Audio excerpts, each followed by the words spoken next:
டுபாக்கூர் exit போல் அதிமுக ஆட்சி அமைப்பது உறுதி, திமுக தோல்வியடையும். நடந்து முடிந்த 2026 சட்டசபை தேர்தலுக்கான வாக்குப்பதிவுக்கு பிந்தைய கருத்து கணிப்புகள் வெளியாகி மிகப்பெரிய விவாத பொருளாக மாறியிருக்கிறது. குறிப்பாக பெரும்பாலான நிறுவனங்கள் மீண்டும் திமுக ஆட்சி அமைக்கும் என்று தெரிவிக்கப்பட்ட நிலையில் பல அரசியல் நிபுணர்கள் மற்றும் அரசியல் பார்வையாளர்கள் இதை ஏற்றுக்கொள்ளாமல் கடுமையான விமர்சனங்களை வைத்து வருகிறார்கள். இதற்கு முக்கிய காரணம், மக்கள் மத்தியில் திமுகவிற்கு கடும் அதிருப்தி நிலவி வரும் நிலையில், குறிப்பாக தமிழகத்தில் சட்டம் ஒழுங்கு சந்தி சிரித்து வரும் நிலையில், இப்படி திமுகவுக்கு எதிரான மனநிலையில் இருக்கும் மக்கள் எப்படி மீண்டும் திமுக ஆட்சி அமைக்க வாக்களிப்பார்கள் என்கின்ற கேள்வி பலரும் எழுப்பி வருகிறார்கள். அந்த வகையில் இந்த கருத்து கணிப்பு முழுக்க ஒரு செட்டப் கருத்து கணிப்பு என்பதையும் அரசியல் வல்லுநர்கள் சுட்டிக்காட்டுகிறார்கள். அந்த வகையில் எக்ஸிட் போல் என்பது முழுக்க திமுக தரப்பில் நடத்தும் நாடகம் என்பதையும் அதிமுக தரப்பில் குற்றச்சாட்டு எழுந்திருக்கிறது.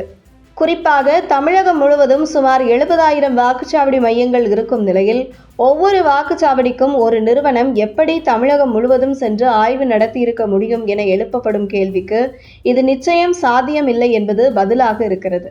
அதாவது, குறைந்தது தமிழகம் முழுவதும் உள்ள சுமார் 70,000 வாக்குச்சாவடிகளில் அதில் பாதி 35,000 வாக்குச்சாவடிகளுக்காவது தற்பொழுது எக்ஸிட் போல் சர்வே வெளியிட்டுள்ள நிறுவனம் சென்றிருக்குமா என்றால் அதற்கும் சாத்தியமில்லை.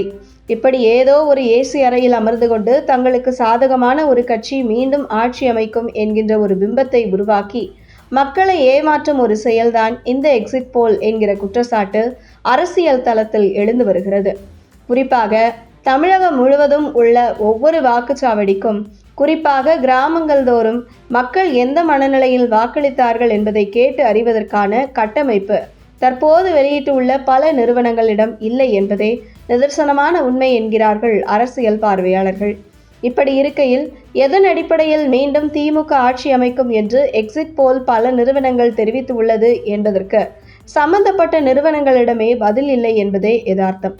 அந்த வகையில் தமிழகம் முழுவதும் எடுக்கப்பட்ட எக்ஸிட் போல் அல்ல, திமுக தரப்பிலிருந்து தயார் செய்யப்பட்டு கொடுக்கப்பட்டதுதான் இந்த எக்ஸிட் போல் என்றும், மேலும் திமுக தான் மீண்டும் ஆட்சியை பிடிக்கும் என்று கருத்து கணிப்புகள் வெளியிட்டுள்ள இந்த நிறுவனங்களை பின்னோக்கி பார்த்தால், தொடர்ந்து அவர்கள் பாஜகவிற்கு எதிராகவும் திமுகவுக்கு ஆதரவாகவும் செய்தி வெளியிட்டு வந்தவர்கள்தான் என்பதையும் சுட்டி காட்டுகிறார்கள் அரசியல் பார்வையாளர்கள். இந்த நிலையில், கடந்த முறை அதிமுக உட்கட்சிக்குள் பிரச்சனை வலுவான கூட்டணி இல்லாமல் 65 தொகுதிகளை வெற்றி பெற்ற நிலையில், இம்முறையும் மீண்டும் அதே 65 தொகுதிகள்தான் அதிமுக வெற்றி பெறும் என்பது நம்பக்கூடியதாக இல்லை.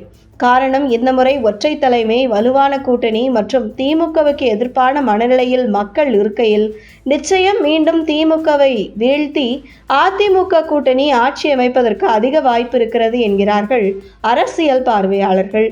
அந்த வகையில் மீண்டும் திமுக ஆட்சிக்கு வருவதற்கு வாய்ப்பு இல்லை, அதிமுகவே ஆட்சி அமைக்கும் என்பதை மே 4ஆம் தேதி உணர்த்தும் போது தற்போது வெளியாகும் கருத்து கணிப்பு அனைத்தும் போலியானவை என்பதை மக்கள் புரிந்து கொள்வார்கள் என்பதை மூத்த பத்திரிகையாளர்கள் தெரிவித்து வருவது குறிப்பிடத்தக்கது.